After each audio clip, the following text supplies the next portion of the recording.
All right, so we are going to start with a skill builder. This will help you build a particular skill that will help you on the next assignment that we're going to do right after this one. This should take maybe 1.5 days to complete. We are going to be introduced to something called neurographic art.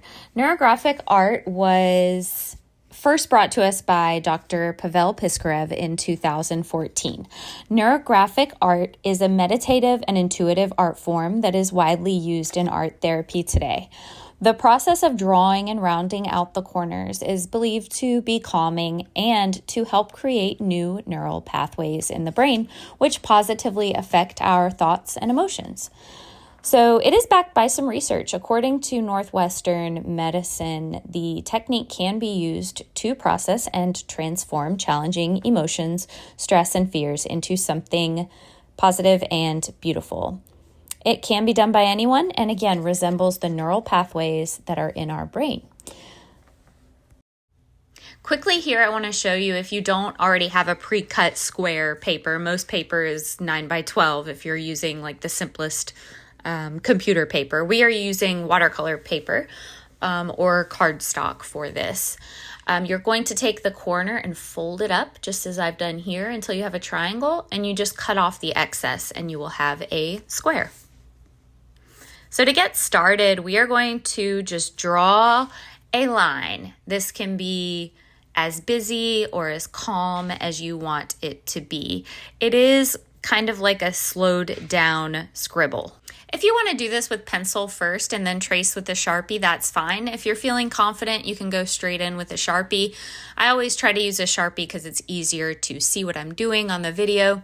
The next step is to go to all of the intersecting lines and just round out the corner.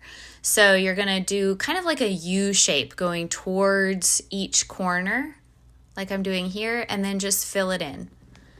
This is going to be an exercise in repetition and variety. So if you have a variety of lines, like some are thicker, some are smaller, some areas are colored in more, some colored in less, that is totally fine.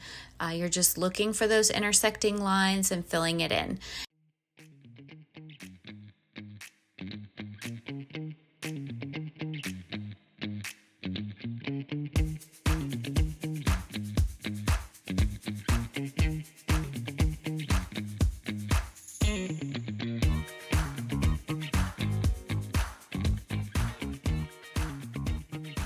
So right about here, I feel like I'm done with the neurographic art. And the next thing you're going to do is choose a circle or a rectangle, and you're going to trace some shapes onto the paper. I chose to trace 5 shapes because you will have to have at least 5 variations of this shape. So I think 5 is a good number. So you're going to trace your circle or your rectangle at least 5 times and cut those out.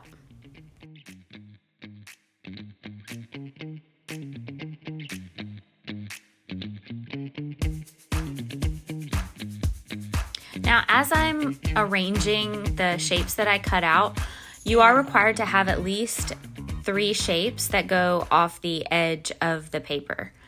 So I chose to kind of cut off one of the corners and repeat it somewhere else.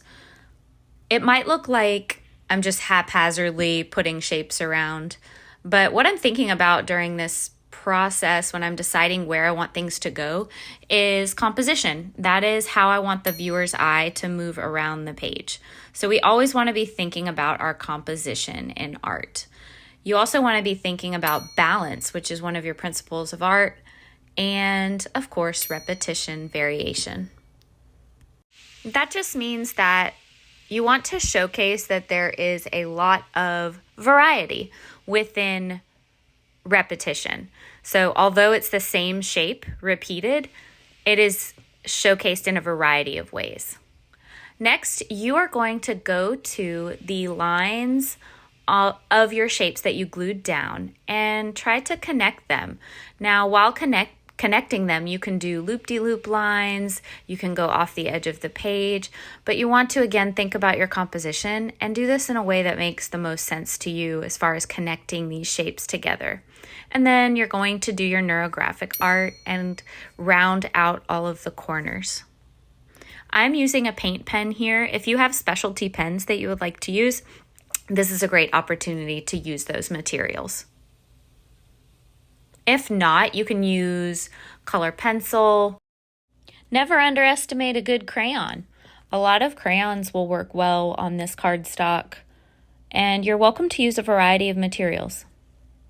You can use pastel.